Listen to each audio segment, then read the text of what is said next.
Bom dia a todos. Prazer muito grande estar com vocês nessa nova ocasião, nessa nova oportunidade, nesse novo ano. Eu quero chamá-los e chamá-las para a gente revisitar um texto que a gente leu na minha segunda vinda aqui, que é Atos, capítulo 2. Atos, capítulo 2. Lembro que naquela ocasião, se eu pudesse dar um título àquela reflexão, eu a chamaria Da Perversão à Perseverança. E o texto que eu li com vocês era exatamente esse aqui, ó. Atos 2. Atos 2, entre os versos 37 e 47. Atos 2, 37 a 47. Eu prestei bastante atenção em tudo que foi dito, eu assisti os vídeos.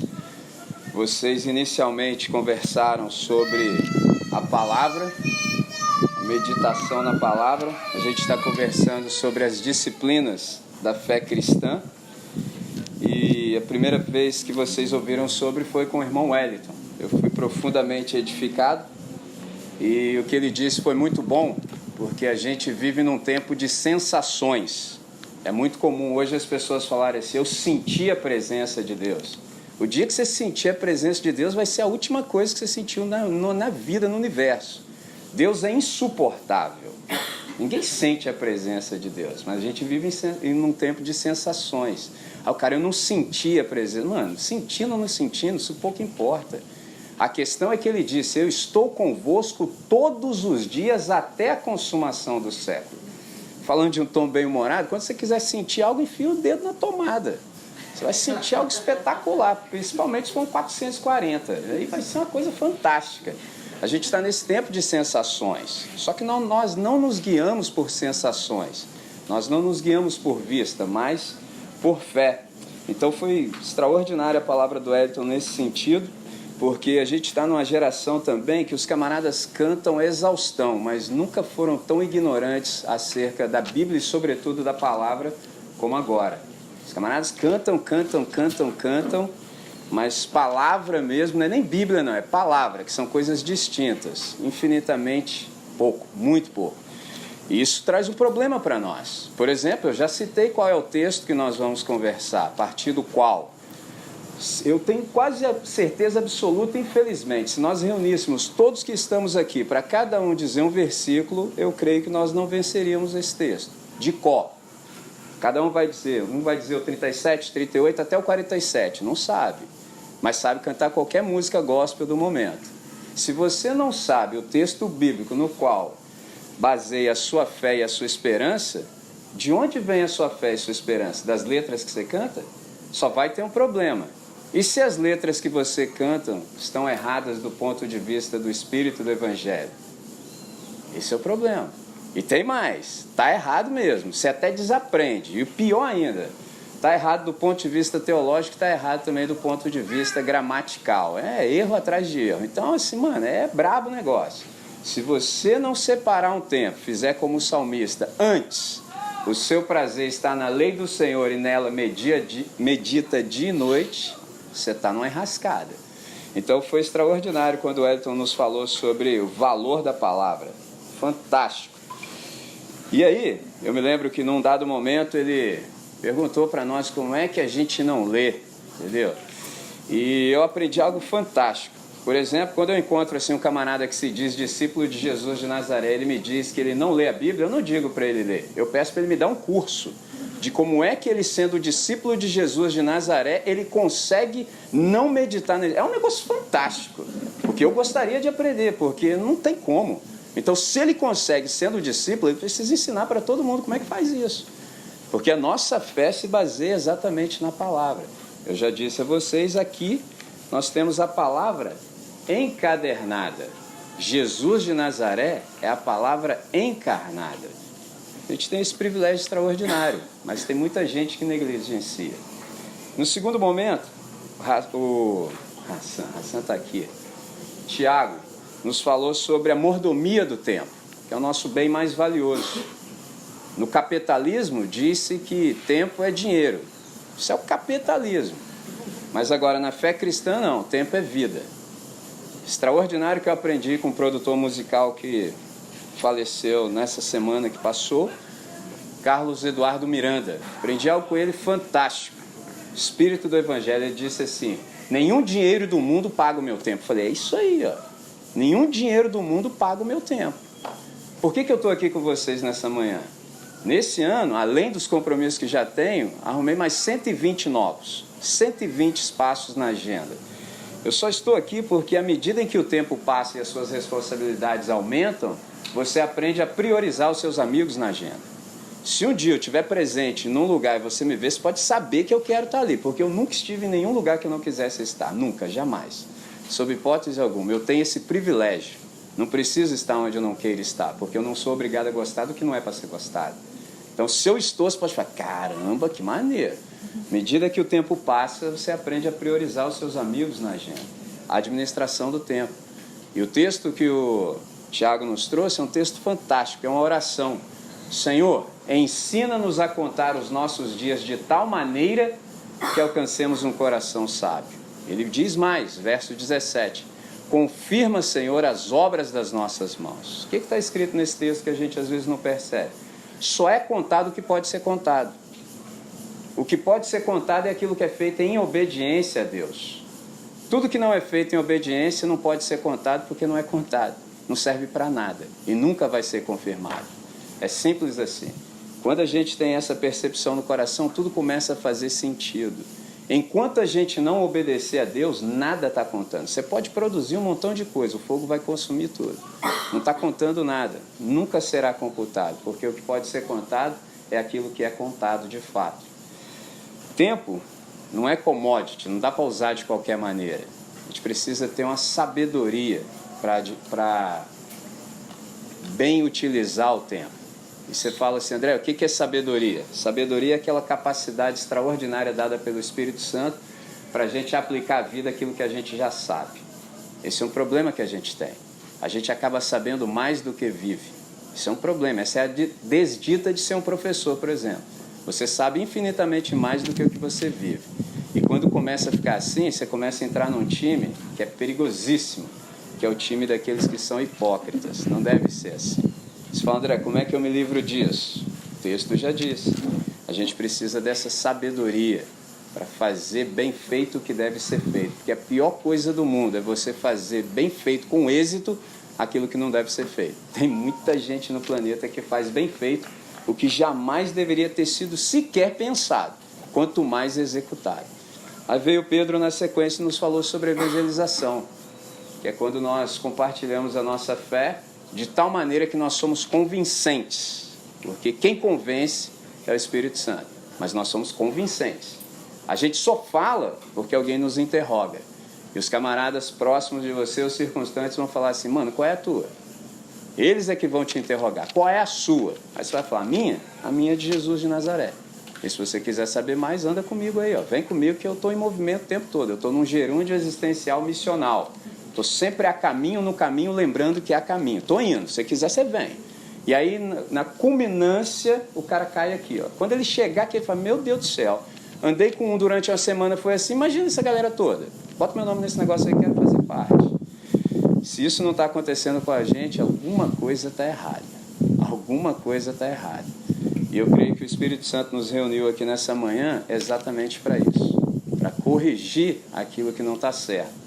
O texto sagrado diz que todos pecaram e separados estão da presença de Deus. Então, todos nós temos algo para ser verificado à luz do Evangelho. Ler o texto é muito fácil, é muito fácil. Agora, a grande questão é quando o texto lê a mim e a você. Então, antes de ler o texto, eu quero te dizer que estarmos aqui reunidos hoje é um privilégio fantástico. Num planeta de 7 bilhões de seres humanos, nós já entramos na era Gutenberg. Nós fazemos parte dos 2 bilhões de seres humanos que sabem ler e escrever. Nesse país, tem 23 milhões de pessoas que são cativas do adversário, porque nós somos o povo do livro. Todas as vezes que alguém não tem acesso ao livro e não sabe ler o livro, isso é uma obra satânica. Nós estamos livres disso. Nós moramos na região sudeste. Quando nós comparamos a região sudeste e a região sul com o nordeste do Brasil, lá tem 4 vezes mais analfabetos do que aqui. Sinta-se um privilegiado. Agora tem um detalhe. Um camarada extraordinário chamado Einstein disse o seguinte: aqueles que têm o privilégio de saber têm o dever de viver. Você sabe. Que desculpa você vai dar para não viver à altura? Que desculpa você vai dar para não viver de modo coerente com a fé que você abraçou? Nenhuma, né? Então, nessa manhã, o Espírito Santo nos reuniu, nos convocou, nós ouvimos a voz exatamente para que Ele trabalhe em nós. Então, com isso posto, eu quero te chamar para que de fato a gente leia o texto. Atos capítulo 2, eu começo a partir do verso 37. E ouvindo eles isto, compungiram-se em seu coração e perguntaram a Pedro e aos demais apóstolos: que faremos, homens e irmãos? E disse-lhes Pedro: arrependei-vos cada um de vós arrependei-vos e cada um de vós seja batizado em nome de Jesus Cristo para perdão dos pecados e recebereis o dom do Espírito Santo, porque a promessa vos diz respeito a vós, a vossos filhos e a todos que estão longe, a tantos quanto Deus nosso Senhor chamar. E com muitas outras palavras, isto testificava e os exortava, dizendo: salvai-vos dessa geração perversa, de sorte que foram batizados que de bom grado receberam a sua palavra, e naquele dia agregaram-se quase 3.000 almas, e perseveravam na doutrina dos apóstolos, e na comunhão, e no partir do pão, e nas orações. E em toda a alma havia temor, e muitas maravilhas e sinais se faziam pelos apóstolos. E todos os que criam estavam juntos e tinham tudo em comum, e vendiam as suas propriedades e bens, e repartiam com todos, segundo cada um havia de mister. E perseverando unânimes todos os dias no templo, e partindo o pão em casa, comiam juntos com alegria e singeleza de coração, louvando a Deus e caindo na graça de todo o povo. E todos os dias acrescentava o Senhor à igreja aqueles que se haviam de salvar. Eu gostaria que você detivesse a sua atenção no verso 42, exatamente na parte final. E nas orações, havia perseverança nas orações. Essa é a nossa conversa de hoje. Quero te chamar para a gente orar. Vamos falar com quem resolve? Senhor, nosso Deus e nosso Pai, nós queremos te dar graças por esse novo dia, por essa nova ocasião, por essa nova possibilidade em que temos o privilégio de ouvir a Tua voz. Para tanto, Deus, nós queremos te pedir que o Teu Santo Espírito possa nos dar quietude interior, que o Senhor possa cessar todo ruído no nosso íntimo, de tal maneira que estejamos na frequência certa, equalizados com o Teu querer. Em nome de Jesus, Pai. Amém. A gente já sabe o que é oração. Oração é uma audiência com o Todo-Poderoso. Oração, como eu disse há pouco, é falar com quem resolve. Oração, eu aprendi com o nosso irmão saudoso, Russell Philip Shedd. Oração é Deus falando consigo mesmo através de nós acerca daquilo que estamos fazendo juntos. Observe, oração é Deus falando consigo mesmo através de nós acerca daquilo que estamos fazendo juntos. Por quê? Deus não nos chamou para fazer nada. Deus nos chamou para cooperar. E quem coopera, opera com. Quem opera é Deus. Nós cooperamos. E nem somos nós que oramos. Porque às vezes os caras falam assim: André, ore por mim. Aí eu já falo: opa, estou fora. Eu não estou com essa capacidade toda. E aí tem gente que se escandaliza. Mas ou você prega ou você deixa os caras no erro. Eu falei: irmão, ninguém tem possibilidade de orar por ninguém. Ele falou: mas como assim? Eu falei: não. Quem faz isso é o Espírito Santo. Porque nós não sabemos orar como convém. Romanos 8, 26. Mas o Espírito Santo intercede por nós com gemidos inexprimíveis. Por exemplo, não sei se vocês sabem, mas tem pessoas que dizem assim: quando a gente for orar assim por um negócio mais sério, pausa. Então quer dizer assim que tem umas orações que a gente faz só de... Já pegou a palavra, não precisa dizer. Então, quando for orar por um negócio mais sério, não é bom que a gente verbalize. Aí eu falei, é mesmo, irmão? É. Mas por quê? Não, porque assim, vai que o bicho ruim ouve, trevoroso, aí já viu, né? Falei, é mesmo? Falei, tá certo. É isso aí que a gente tem para hoje. Ó. Oração é um lugar no qual nós estamos e vamos. É só, como assim? Não é o que você faz, é um lugar que você está. É porque o evangelho não entra. Quem orava em Israel e quantas vezes orava é a pergunta. Quem orava em Israel? Uma pessoa só. Nome dele, sumo sacerdote. Quantas vezes? Uma vez. Que dia? No Yom Kippur, dia do perdão. Aí ele entrava no Santo dos Santos, tinha que estar ritualisticamente puro, senão é fulminado. Uma vez por ano. Você podia fazer quantas orações você quisesse, mas era necessário esperar aquele dia para ver se Deus aprovaria o sacrifício e aí todas as suas orações seriam atendidas. Traduzindo, todas as orações estavam sob júdice. Aí veio Jesus de Nazaré, sumo sacerdote, abriu um novo e vivo caminho e nos colocou onde? Dentro do Santo dos Santos. O problema é que a gente não sabe disso ou não se dá conta. Todas as vezes que a gente fala, Pai nosso que estás nos céus, a gente não está mais aqui. Nós estamos sempre no Santo dos Santos. Qual é o nosso problema? Nem sempre a gente discerne isso. Nem sempre a gente se dá conta disso. Por isso que a gente vive mal. Por isso que a gente está muito mais preocupado em perceber se as pessoas estão olhando para nós do que discernir diante de quem nós estamos de fato. Esse é o nosso problema. Aí tem uns camaradas aí na face da terra que andam apavorados com o capitão do mato gospel. Toda vez que eu falo isso, cara, que isso? Cara, Aí o cara fica assim, só vendo se tem alguém olhando. Não, rapaz, você está na presença do Todo-Poderoso, rapaz. Tudo está nele, mas perdeu essa percepção, perdeu tudo. Oração é um lugar onde nós vamos, nós estamos dentro do Santo dos Santos. Eu me lembro do Lutero, quando ele disse que a oração é o suor da alma. Extraordinário. Porque ele disse assim, eu tenho tanta coisa para cooperar com Deus, que se eu não orar 4 horas por dia, eu não faço nada. Eu falei, esse aí pegou a ideia. Aí um amigo também nosso do passado, irmão, chamado Hudson Taylor, disse assim, quando trabalhamos, nós trabalhamos. Mas quando nós oramos, Deus trabalha. Esse é o ponto. Todas as vezes que nós oramos, há mais espaço para Deus fazer o que deve. Então, oração, a gente já sabe o que é. A grande questão é, pelo que nós oramos e por que nós oramos. Nem sempre a gente se dá conta disso. Por exemplo, essa igreja que eu li com vocês na ocasião anterior que eu estive aqui, é interessante que quando a gente olha para ela, essa igreja primeira, ela não precisava, por exemplo, fazer as orações que nós fazemos hoje. Eles nunca fizeram as orações que nós fazemos hoje. Por exemplo, eles não precisavam orar por necessidades materiais e sociais. Você fala, como assim, André? Por quê? Bastava, por exemplo, contar aos irmãos que a comunidade resolvia a necessidade deles. Não havia necessitado entre eles. Logo, portanto, não havia necessidade de orar por necessidades materiais e sociais. Para quê? Já estava tudo resolvido. Você fala assim, como que estava tudo resolvido? Simples. Deus havia respondido a priori todas as orações por necessidades materiais e sociais. A pergunta é, como é que Deus fez isso? Fazendo surgir uma comunidade solidária. Extraordinário. Fraternidade.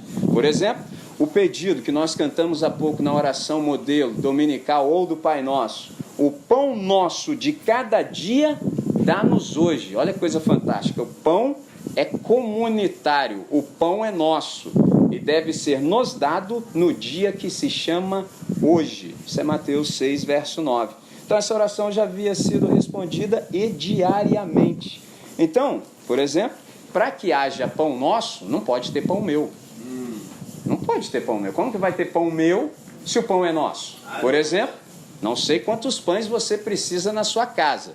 Suponhamos que você tenha carência e necessidade de 5. Se chegar a 10, não é para você vir no domingo, pegar o mic da igreja no momento de gratidão e falar, Deus está me abençoando, vou deixar o bigodão, virar Manuel do bairro, montar uma padaria. Tá maluco? Não é nada disso não, cara. É porque Deus está respondendo orações a partir de você. Tem gente nas proximidades carecendo de pão. Deus falou assim, eu já tenho minha sede de padaria, pode ir na casa do irmão fulano, que o pão está lá. E isso se Deus não lhe disser antes. Porque se você, com 5 pães a mais, com o dobro, não perceber isso, meu irmão, não sei de quem você é discípulo. É simples e contundente assim. Mas hoje, como as coisas andam distorcidas, o camarada ainda tem a audácia de dar testemunho e falar que está sobejando. Tem gente querendo fazer estoque de maná. É um negócio extraordinário. Mas, o que acontece? Não havia necessidade de responder essa oração porque já havia sido respondida. Por exemplo, não havia nenhum tipo de necessidade material, tampouco social. Se você anda mais um pouquinho, no capítulo 6, eles elegeram um grupo de pessoas chamado de diáconos. Você que nunca ouviu isso, o quê? É diáconos, não troca o C pelo B não, senão dá ruim, entendeu? É diáconos. Mas se você quiser traduzir mais ainda, garçom. Sabe para que serve garçom? É para servir, é simples assim. O que aconteceu? Você pode falar, André, como é que se administrava isso? Como é que fazia mordomia disso? É a melhor palavra. Onde é que está escrito isso? Atos 6. Observe que está escrito entre os versos 1 e 4. Porém, com a rápida multiplicação dos crentes, houve murmúrio de descontamento. Aqueles que só falavam grego queixavam-se de que as viúvas deles estavam sendo postas de lado e que na distribuição diária não estavam dando tanto alimento a elas como as viúvas que falavam hebraico. Traduzindo, mano, você acha que a igreja hoje é ruim? Desde o princípio foi ruim também. Aí já começou a bagunça. É só multiplicar que dá ruim. Você pode fazer uma igreja só com seus amigos, você vai ter problema. Não tem jeito. Aí já houve murmuração. Sabe o que é murmuração? É você dizer na cara de Deus que se você fosse Deus, você faria melhor. Porque se Deus é Deus e está no controle da história da salvação, não há espaço para murmuração. Ainda que o pau cante no nosso lombo, ainda que o bicho pegue, ele sabe conduzir isso até bom termo. Ele sabe. Se você murmura, é porque você está dizendo que do jeito que está, não está legal. Então, se você fosse Deus, tivesse o poder de Deus, você faria diferente. Isso é murmuração. Aconteceu aqui, ó. Só que os camaradas são cheios do Espírito Santo. Observe a saída deles. Então, os 12 convocaram uma reunião de todos os crentes, todos os discípulos. Observe o que eles disseram. Olha a sutileza do que estava acontecendo aqui. Nós devemos investir o nosso tempo, olha a mordomia do tempo, com a pregação e não dirigindo o programa de distribuição de alimentos, disseram eles. Sabe o que está acontecendo aqui? Tentação. Quando Deus te chama para uma coisa, é para aquela coisa. Não cisma de querer fazer outra coisa que dá ruim. Eu vou te explicar da maneira mais fácil. É assim. Quando você começa a andar com Jesus de Nazaré, você não escolhe mais entre o que é bom e o que é ruim. Tem gente até hoje, isso aqui é ruim, o que eu faço? Cara, para com isso, você tem que se converter. Depois que você se converte, se torna aluno de Jesus, você só escolhe entre o que é bom e o que é melhor ainda. É bom e melhor ainda. Por exemplo, esses caras aqui, poxa, distribuir comida para a galera não é bom? Claro que é, mas melhor ainda é pregar o evangelho. Isso aqui, para os 12, era uma tentação. É quando você começa na sutileza a se desviar de pouquinho em pouquinho. Aí chega num momento como esse, vai fazer o quê? Vai fazer nada, irmão. Vai fazer nada. Você não se preparou, você não lutou com Deus. O que você vai dizer para o povo? Nada. Agora, há pessoas na comunidade que podem fazer esse tipo de trabalho. Um dia eu cheguei num retiro só para homens. Já cheguei constrangido, porque eu era o cara mais novo lá, tinha idade assim para ser neto dos caras. Aí tô lá já, pô, cheio de vergonha. Falei, o que eu tô fazendo aqui para falar para esses caras? Tá tudo errado isso. Aí já chego, só falo o que eu devo falar na hora que devo falar e é o suficiente e vou embora. Ponto. Simples assim. Porque o que passar disso é por minha conta e ninguém vai me sustentar e eu não tenho essa cara de aço.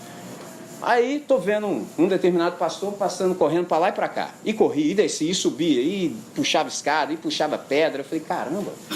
Aí tô pensando, falei, tá tudo errado. E os caras lá, só olhando, achando bonito. Aí um tomou a palavra e disse a mim, fantástico, né, irmão?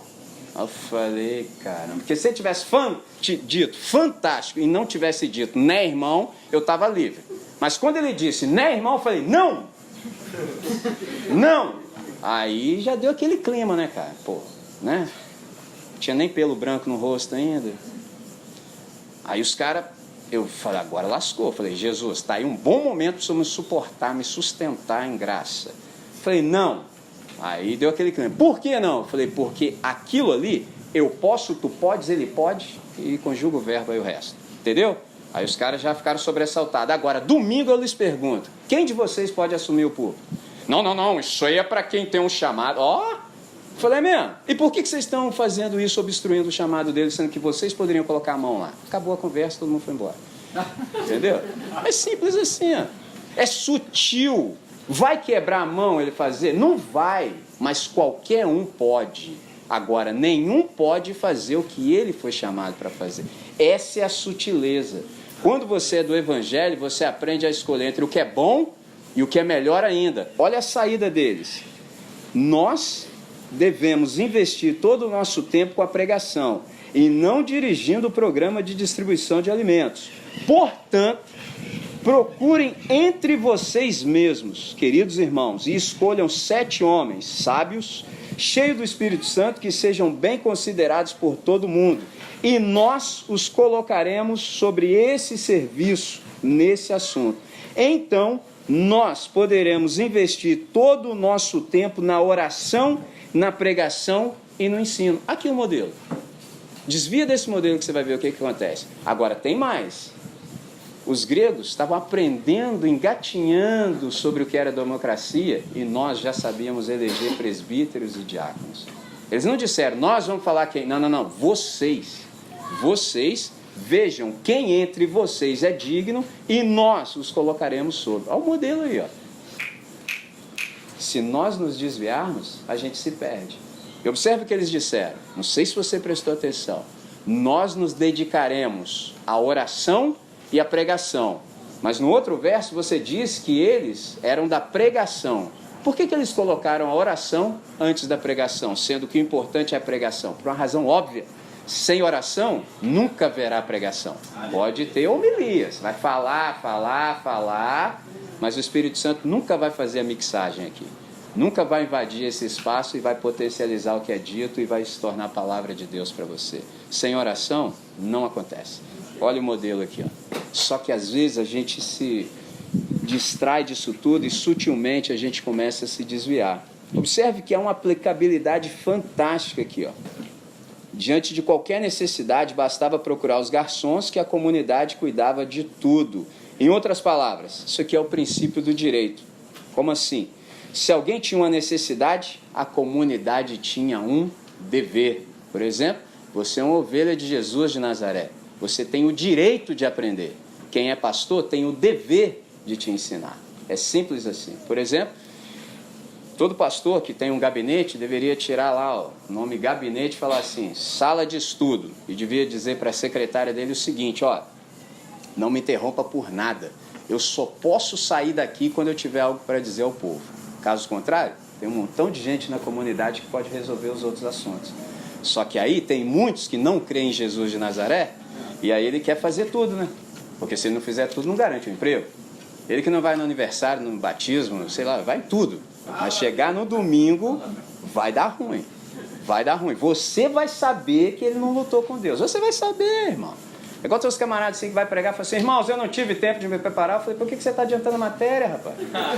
A gente já vai saber daqui a pouco. Pode ficar tranquilo, irmão. Pô, a gente vai descobrir. Pode ficar tranquilo, mantenha-se calmo que nós vamos perceber. A gente vai saber se você lutou com Deus ou não. Essa igreja aqui, eu sempre digo, não existe mais.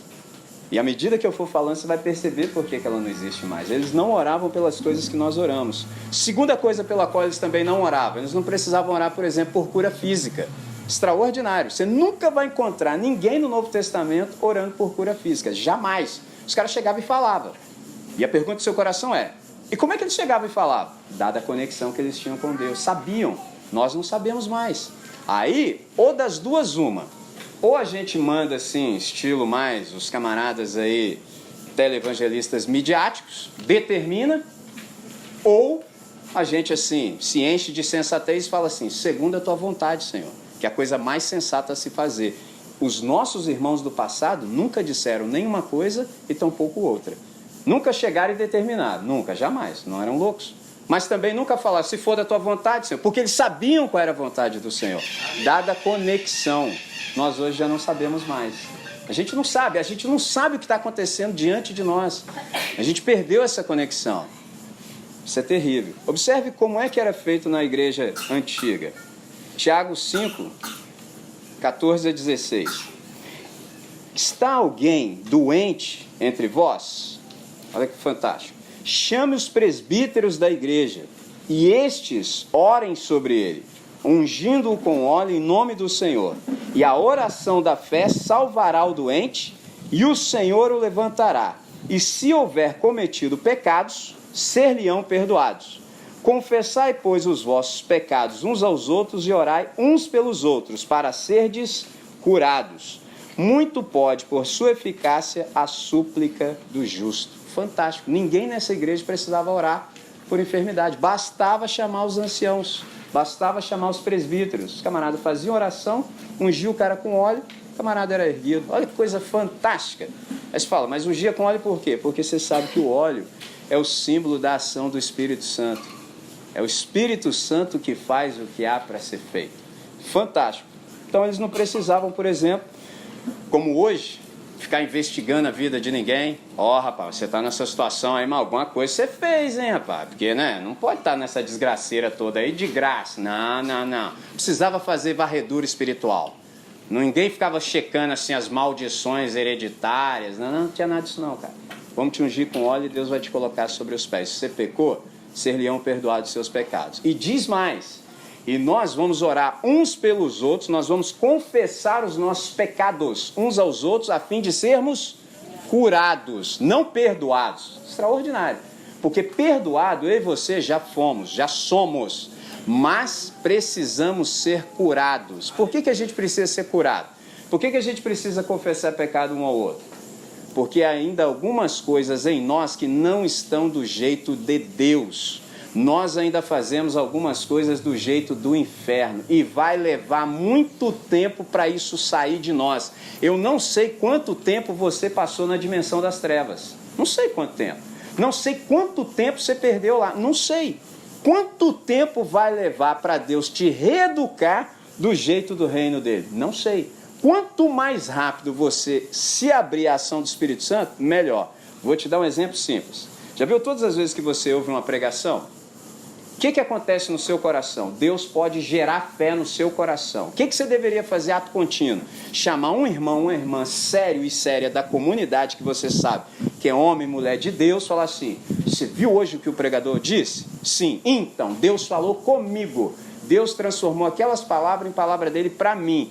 E aí eu quero te dizer o seguinte, aquilo que foi dito tocou o meu coração. E algumas coisas que precisam ser alinhadas em mim. Então, a partir de hoje, eu gostaria que você caminhasse mais próximo de mim e aquilo que foi dito, que em mim gerou fé, eu gostaria que você me dissesse que está se manifestando em mim quando se manifestar. Você faz isso por mim, cara? Claro. Aí que beleza. Traduzindo, qual o nosso problema? A gente fica acumulando sermão. E ouve 1, e 2, e 3, e 4, e 5, e 6, e daí? E fica comentando, nossa, você viu hoje? Hoje eu vou, e daí, cara?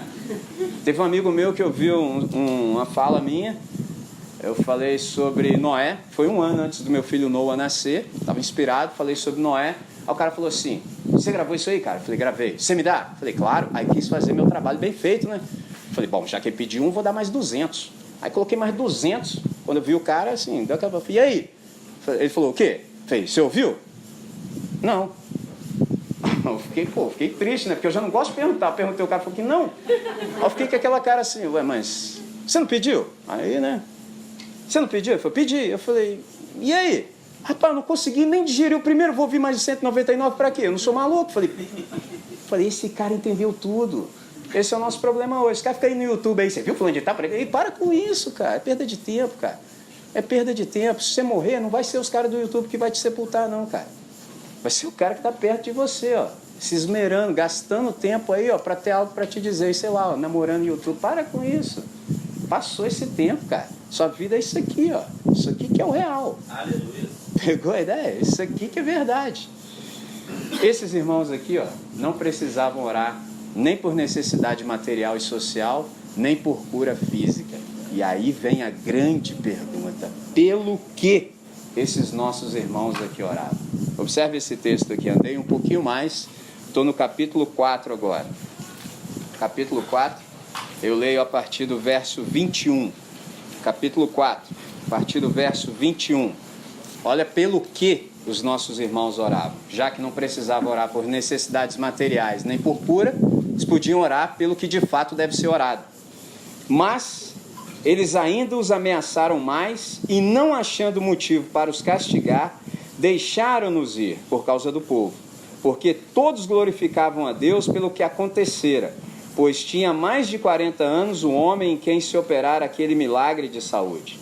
E solto eles foram para os seus e contaram tudo o que lhes disseram os principais dos sacerdotes e anciãos. E ouvindo isto, unânimes levantaram a voz a Deus e disseram: Senhor, Tu és o Deus que fizeste o céu e a terra e o mar e tudo que neles há, que disseste pela boca de Davi teu servo: por que bramam os gentios e os povos pensaram coisas vãs? Levantaram-se os reis da terra e os príncipes se ajuntaram a uma contra o Senhor e contra o seu ungido, porque verdadeiramente contra o teu santo filho Jesus, que tu ungiste, se ajuntaram não só Herodes, mas Pôncio Pilatos com os gentios e os povos de Israel, para fazerem tudo o que a tua mão e o teu conselho tinham anteriormente determinado que se havia de fazer. Agora, pois, ó Senhor, olha para as suas ameaças e concede aos teus servos que falem com toda ousadia a tua palavra, enquanto estendes a tua mão para curar e para que se façam sinais e prodígios pelo nome de teu santo Filho Jesus. E, tendo orado, moveu-se o lugar em que estavam reunidos, e todos foram cheios do Espírito Santo e anunciavam com ousadia a palavra de Deus. E era um o coração e a alma da multidão dos que criam, e ninguém dizia que coisa alguma do que possuía era sua própria, mas todas as coisas lhes eram comuns. E os apóstolos davam com grande poder testemunho da ressurreição do Senhor Jesus. E em todos eles havia abundante graça. Não havia, pois, entre eles necessitado algum, porque todos os que possuíam herdades ou casas, vendendo-as, traziam o preço do que fora vendido e o depositavam aos pés dos apóstolos, e repartia a cada um segundo a necessidade que cada um tinha. Isso aqui é incrível. Quando você tem uma igreja em que o Espírito Santo atua e essa consciência chega, você observou o que está dito aqui? Hoje, na melhor das hipóteses, depois que nós somos constrangidos, a gente doa, a gente dá conforme as nossas posses, de acordo com aquilo que a gente tem. Os nossos irmãos não faziam assim, não. Está dito aqui que eles socorriam cada um de acordo com aquilo que ele precisava. Traduzindo, quando a gente faz hoje, depois assim que a gente é constrangido, a gente dá assim: eu posso dar tanto. E dá, se é que dá. Agora os nossos irmãos não. Se havia uma necessidade de X, nós vamos dar um jeito e X vai aparecer. Porque se há essa necessidade na nossa comunidade, é porque Deus já deu à nossa comunidade meios de satisfazer essa necessidade. Nós não precisamos despender tempo orando por isso. Essa oração já foi respondida. Ninguém aqui tem necessidade de nada, ninguém aqui, por exemplo, tem carência de saúde, então vamos orar pelo que deve. Pelo que se deve orar? Por missão e missões. Mas, senhor André, por que é um plural? Simples, porque a missão é de Deus. Nós, como somos muitos, missionamos, fazemos missões no plural. Todas as missões que nós fazemos é com o único objetivo de missionar para que a vontade de Deus ganhe concreção histórica. É simples assim. A missão é de Deus, é missio Dei. Deus está em missão no planeta. Qual é a grande questão da nossa vida? Simplesmente discernir quem somos, para o que somos, qual é o nosso lugar na missão de Deus. Porque a missão é uma só. Deus está num projeto de redenção da humanidade. Existem 4 palavras-chave para você entender qualquer coisa. É simples. Primeiro, criação. Segundo, queda. Terceiro, redenção. Quarto, restauração. Que momento nós estamos da história? No penúltimo momento da história. Esse é o penúltimo. O que vem depois de nós? A consumação dos séculos. A pergunta é, qual é o seu lugar na grande missão de Deus? Onde Ele quer que você missione, enquanto você está nesse gerúndio existencial missional? Você está num movimento. Onde Deus te quer? É simples assim. Perdeu isso, perdeu tudo. Aí você é assim, quando for muito constrangido, você vai querer fazer umas orações só por desencargo de consciência. Senhor, abençoa fulano. Mano, essa oração já foi respondida, ó. Você está com os recursos para abençoar fulano. Não precisa falar comigo. Deus falando com você, não precisa. Senhor, cura o cara. Ô, rapaz, por que você não sabe se eu quero ou não que ele seja curado? Onde é que você está com a cabeça? Você está todo desintonizado, você está doido. A gente não sabe mais. A gente não sabe qual é o querer de Deus para as pessoas. Esse é um problema que a gente tem. Por exemplo, eu sou do time dos pastores. Isso é difícil de ensinar para os caras. Quando tem gente com boa vontade na comunidade, o cara chega para você e fala assim, pastor, estou aí porque você precisar, estou aí para te ajudar. Aí você é bobão, não tem o evangelho no coração, você fala, pô, valeu, irmão, é isso aí. Não. Eu era assim. Comecei assim, até que um dia, graças ao bom Deus, eu aprendi. Aprendi com um irmão nosso chamado John Haggai. Eu era do cara assim que tinha a porta do gabinete e já ficava encostado. Quando abria, eu já caía lá dentro. Queria falar, pessoal, estou aí, porque você precisar, estou aí, pá. Aí o John Haggai falou que tinha um camarada que, quando ele chegou na igreja local, o cara era assim também. Quando eu estava lendo, eu falei, como é que é? Aí ele falou assim, aí o jovem disse, pastor, o senhor chegou novo aí na comunidade, eu estou aí para te ajudar. Aí o pastor, agradeço, mas não estou precisando não. Eu falei, que isso, velho? Eu falei, não, vou ler esse negócio melhor aqui. Que isso? Aí sou eu. Ele falou, não estou precisando não. Eu falei, não, agora eu vou ter que ler, porque afinal o John Haggai deve saber de alguma coisa, né? Os caras vão até lá no instituto dele para ver se aprende. Aí ele falou assim, eu não estou precisando não. O que estava na entrelinha? Presta atenção. Pastor, eu estou aqui para te ajudar. Traduzindo, o que ele está dizendo, pastor? Você que faz.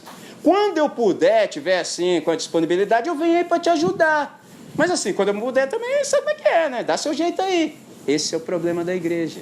Não é assim. Eu sei que não é assim. Nunca você vai me ajudar em nada. Por isso tem um montão de gente que acha insuportável andar comigo. Porque você não vai me ajudar, você vai cumprir a sua vocação. Se você quiser meu auxílio, é para junto com você discernir qual é a sua vocação. Se você quiser servir lado a lado aqui, ó, pegou a ideia aqui, ó, nesse nível aqui, nós dois, aí dá. Agora, se você quiser que eu te mande fazer alguma coisa, mano, você vai morrer e não vai ouvir isso nunca, porque eu sou pastor. Você não veio aqui para me ajudar, você veio aqui para cumprir a sua vocação. Tira isso do nosso entendimento para você ver o que acontece. Aí a gente fica assim, ó, pedindo pelo amor de Deus para as pessoas participarem. Como assim? Como assim? Que Deus que a gente anda vendo que Ele não nos constrange à ação? Que Deus é esse?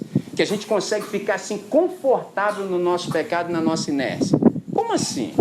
Que Deus é esse que não nos leva sempre ao movimento?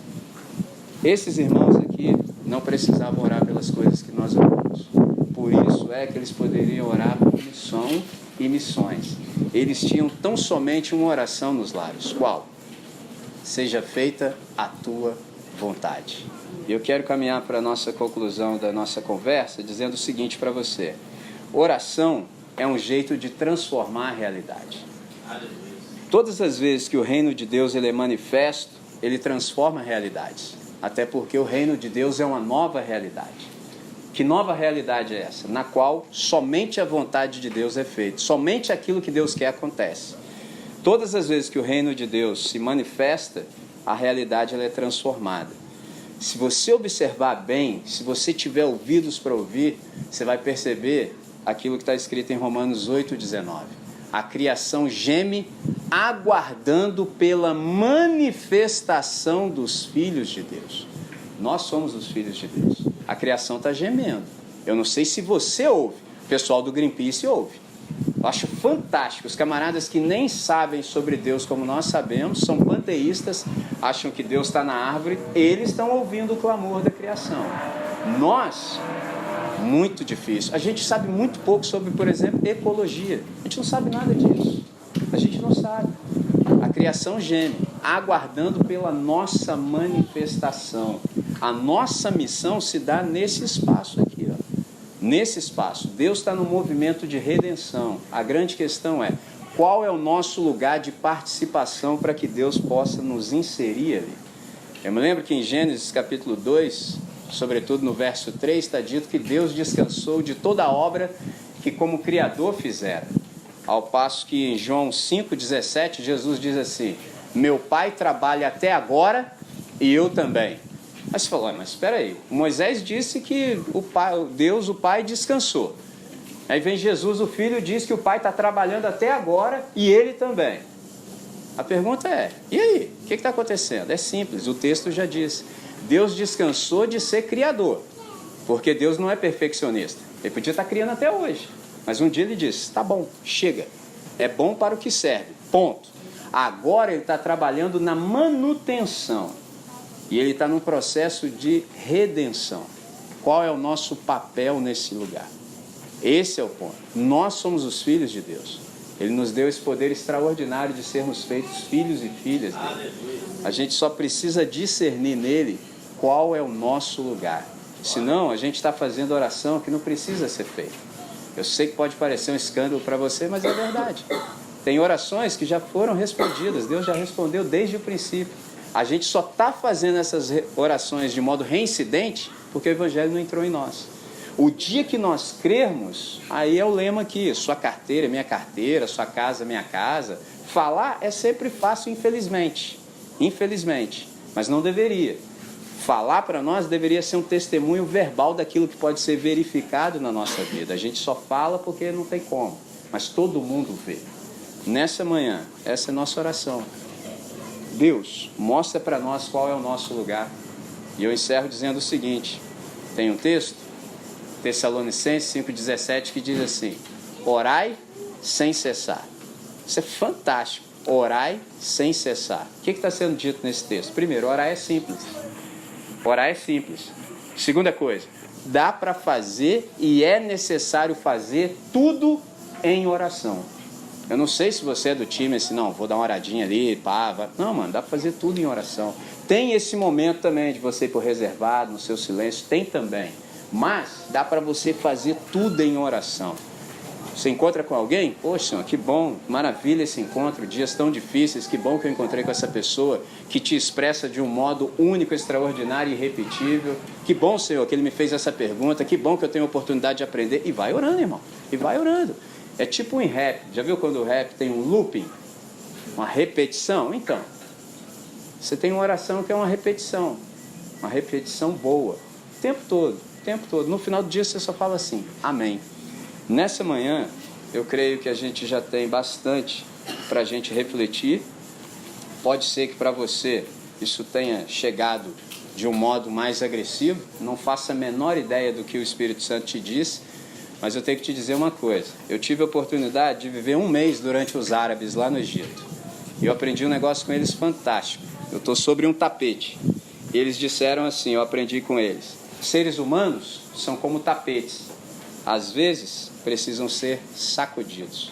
Se você levou um sacode de Deus hoje, mano, levanta a mão e dá glória a Deus. Oh, que maravilha. Porque senão, mano, você ia estar condenado com todos os demais. A partir de hoje, você só vive mal se você quiser. Todos os dias agora que você for verbalizar uma oração, eu sei que o Espírito Santo vai te falar assim, tá orando isso aí pra quê, rapaz? Você tá orando isso aí só por desencargo de consciência, né? Na boa mesmo, você é safado, hein? Você sabe que eu já respondi isso aí por você. Você sabe, para com isso, rapaz. Vai fazer o que deve ser feito. Vai fazer o bem feito. Vai orar de fato pelo que deve ser orado. Vai orar por missões. Vai se entregar à missão, rapaz. Vai saber qual é a sua. Isso que o Espírito Santo vai te falar. Você vai ter que fazer muita força para fingir que não aprendeu o que você aprendeu hoje. Vai ser um terror sua vida de hoje em diante. Nunca mais você vai conseguir fazer as orações que você fazia assim só por desencargo de consciência. Não dá. Nunca mais você vai chegar a ver alguém enfermo, vai ficar difícil para você, irmão. Você vai falar assim, pô, por que eu não sei o que está rolando? Entendeu? Por que eu não sei? Você vai se sentir tentado a falar, Senhor, determino que o cara seja curado. Você vai falar, pegou mal, hein? Aí assim, eu sei que você também vai fazer o óbvio. Eu também faço isso, mas eu faço com vergonha. Senhor, se for conforme a tua vontade, cura o cidadão aí, ó. Mas você acha que lá no íntimo eu não penso assim, que vergonha, hein? Meus irmãos não faziam assim. Eu fico envergonhado, mas fazer o quê? Sou pó e cinza mesmo. É isso aí que tem para hoje. Mas não tem um dia que eu durmo bem. Não durmo. Nisso eu não durmo bem, não. Falo, Senhor, será que vai ter um dia assim que vai estar melhor? Vou chegar no lugar e falar, ó, é isso aí que está rolando. Porque é possível, os nossos irmãos fizeram, nós que nos desviamos. Então, nessa manhã, eu creio que Deus já nos falou forte, já nos falou suficiente, e eu creio que nós precisamos agora, de fato, sem medir as palavras, é de vergonha na cara. É isso que a gente precisa. O Espírito Santo nos reuniu aqui para trabalhar em nós. Que Ele nos conceda um espaço de arrependimento, de modo que hoje seja um marco na nossa vida. Pode ter sido assim até aqui, mas de hoje em diante, não mais. A gente tem toda a possibilidade de orar. A gente só não ora porque a gente não quer. A gente tem tempo para orar. A gente tem. Desliga o Netflix, desliga as redes. Eu aprendi ontem e vou dividir com você. Eu fujo desse negócio de rede social do mesmo jeito que eu fujo das drogas, porque eu tenho a convicção de que vai me fazer mal. Não faz bem esse negócio, não faz bem, irmão, não faz bem. Eu sou um camarada do gerúndio existencial missional, eu sou um hebreu. Hebreu é alguém que está sempre em movimento. Ficar sentado numa cadeira, alargando as nádegas, não pode ser para mim. Não dá. Nessa manhã, é isso aí que está tendo para hoje. Amém. Do Espírito Santo para nós. Então eu quero te chamar para que a gente ore.